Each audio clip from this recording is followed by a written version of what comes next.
Bonjour à tous, merci de me recevoir chez vous. J'espère que vous passez un excellent week-end à la maison. Pour les Parisiens qui sont confinés déjà, restez chez vous parce que le couvre-feu commence à partir de 21h et ne tombez pas donc dans les travers de la loi parce que si vous êtes récidiviste, vous pouvez faire la prison. L'actualité dans notre pays reste marquée par la disparition de cette femme de 86 ans, Madame Kizo, qui est portée disparue à Bitam, le chef-lieu de la province, le chef-lieu du département du Thème, dans la province du Wellington, dans le nord du Gabon.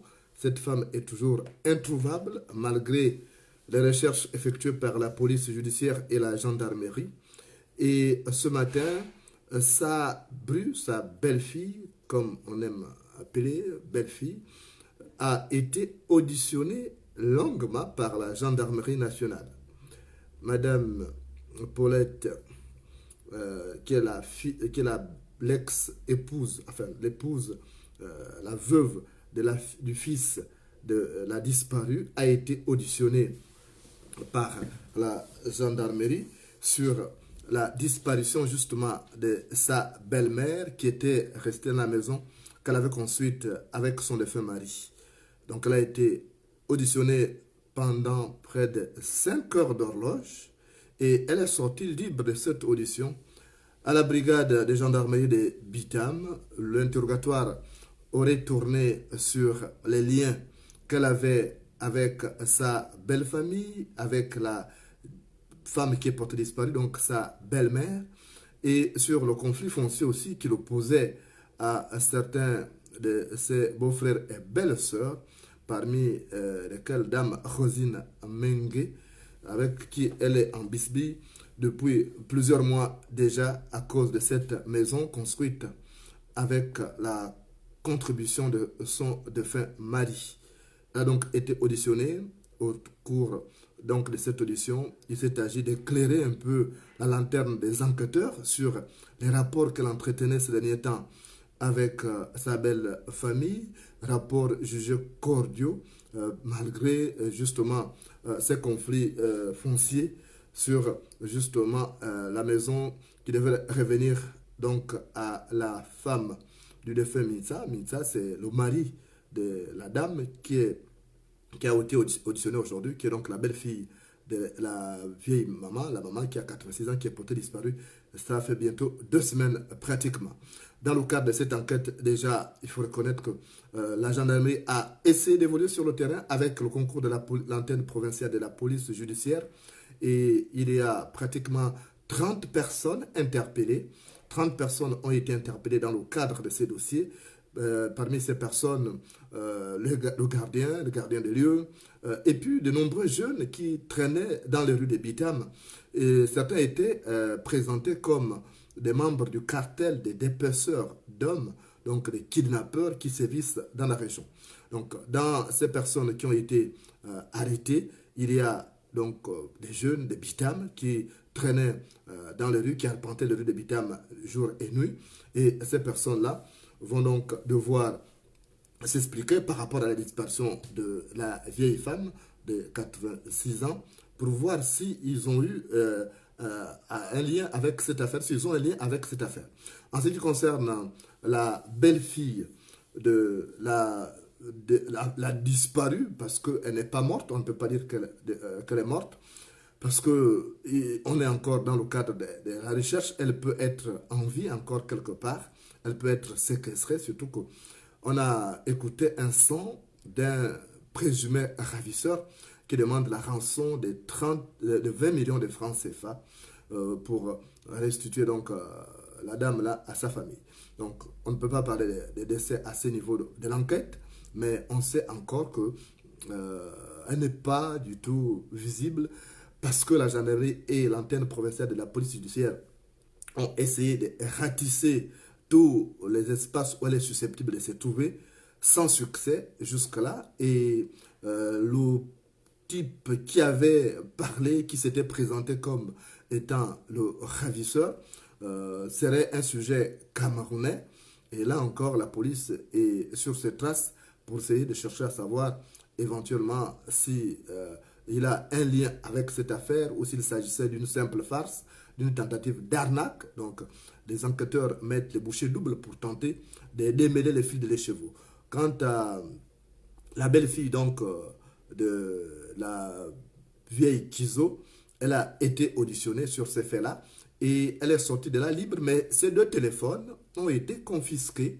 Ces deux téléphones ont été retenus par les enquêteurs et lundi prochain, donc dans 48 heures, elle devra passer devant le procureur de la République qui devra statuer sur son sort.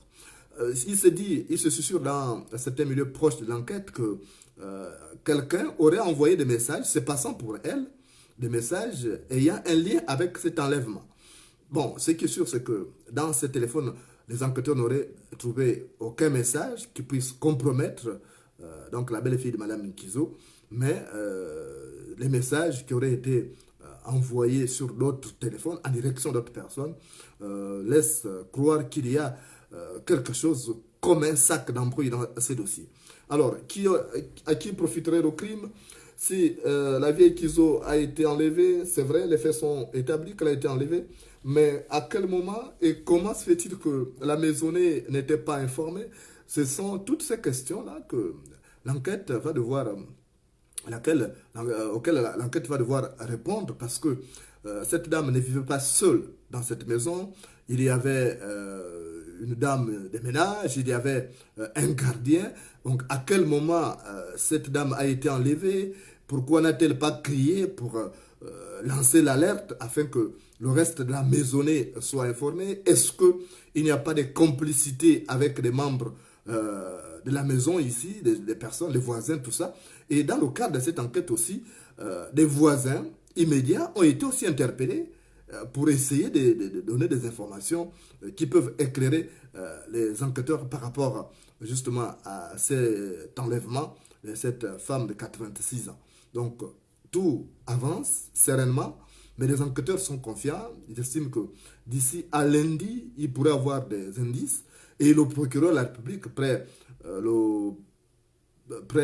le tribunal d'OIM, va devoir apprécier sur la base, au terme de l'enquête préliminaire, il va devoir apprécier les faits. Des personnes pourront être gardées sous main de justice en attendant l'aboutissement de l'enquête.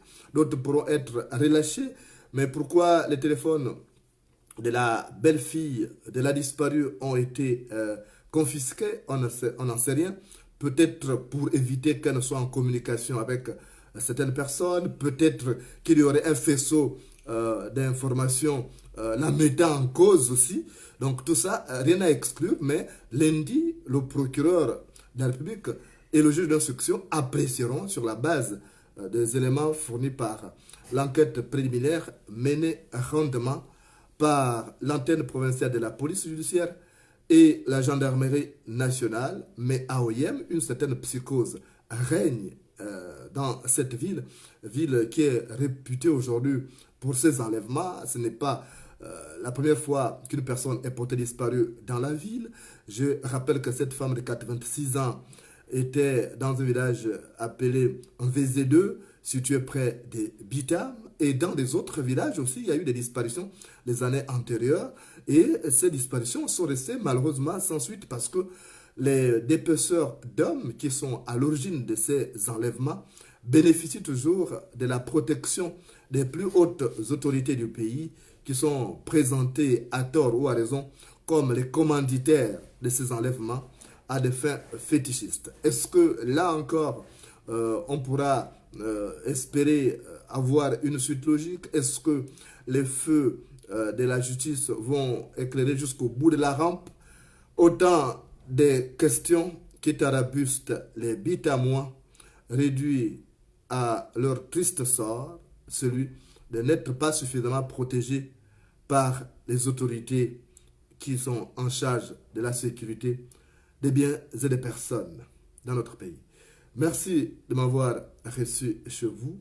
Je reviendrai vous informer des derniers développements de cette affaire. Et lundi, on sera donc tous orientés vers Bitam, surtout vers le procureur de la République qui a aujourd'hui la décision, qui a la lourde responsabilité d'éclairer la lanterne des Gabonais par rapport à la disparition de cette femme. À très bientôt.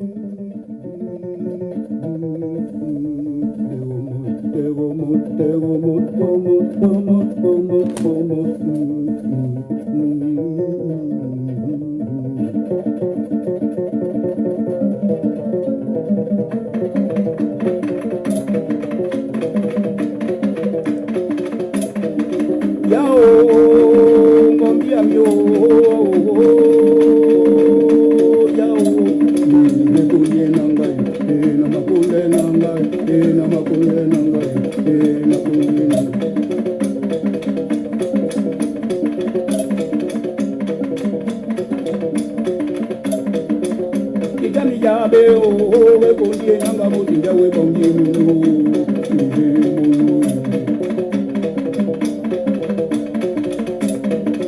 Ena mimi ngonga o kumole dikage de o be yamula munu. Ndo de o na kondie. Na kondie nanga o, kondie nanga o, kondie nanga o, kondie nanga o.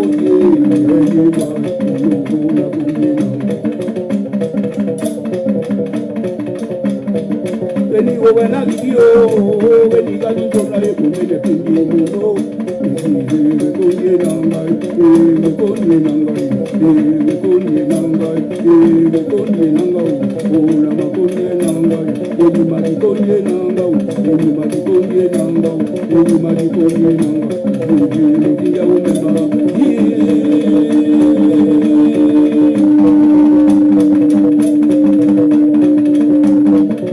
Oya mi mozunda o ne ya pemba umbuka mukoko ebumu Buda muwajami Kude pemba muwajami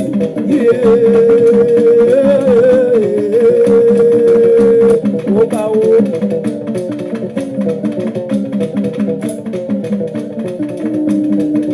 Ya kundi nanga o Kundi nanga o Kundi nanga o Imadi kundi nanga o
Papi,